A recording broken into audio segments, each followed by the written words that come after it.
So that means at all times, you just need to be aware of where you are and where your opponent is. You got up to the net and now you're dinking.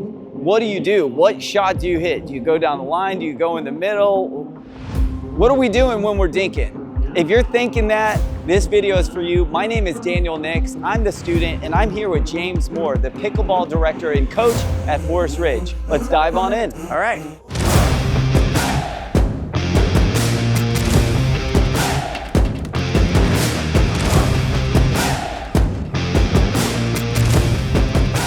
You know, Daniel, people ask me all the time, they say, is dinking still an important part of the game?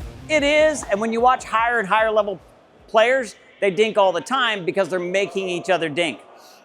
At the lower levels, unless you know how to dink properly, you're not really getting the payoff, and so people don't really dink. Or they get into dinks and they really have no idea what to do. There's no game plan, okay? So what we're gonna do is teach you a game plan today, and this is a lot of fun. Let's go over onto this side of the court. We're gonna look at your side of the court.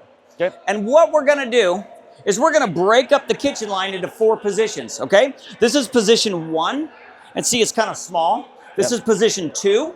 This is position 3. Those are both pretty wide. And here's position 4, okay? So that means at all times, you just need to be aware of where you are and where your opponent is, okay? So if we're dinking cross court for this exercise, what I'm gonna do is I'm gonna stand cross court and I'm just gonna simply dink you into position 1 and 4 and 1 and 4. And I just want you to feel sort of what happens to your body, okay? So you're facing me. We don't need to face this person because they're not doing anything, right? So this is a you and me battle. I'm just gonna dink you into 1 and 4.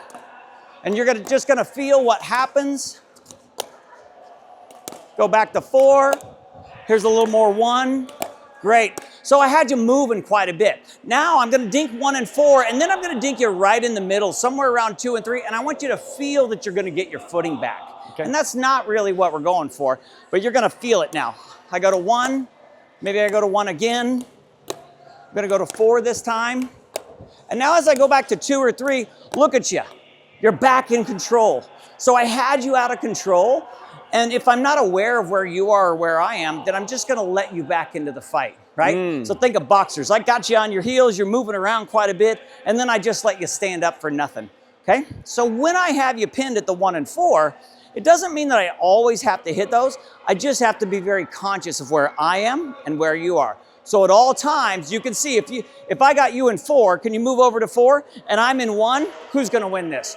Probably me, right? Still, I'm gonna win. Still, I'm gonna win. Now we're in this weird battle, right? So I'm just always being conscious of where I'm pinning you and where my feet are, right? So let's just hit a little bit. I'm gonna hit to 1s and 4s. Actually, I want you to hit to me. I want you to move me around in 1s and 4s. And you're gonna see how if you drop me in a 2 or a 3, I'm gonna gain my footing back, okay? That's a 2. There's a 4. That's a 1, yeah. There's a 4 again. Good, there's a 1.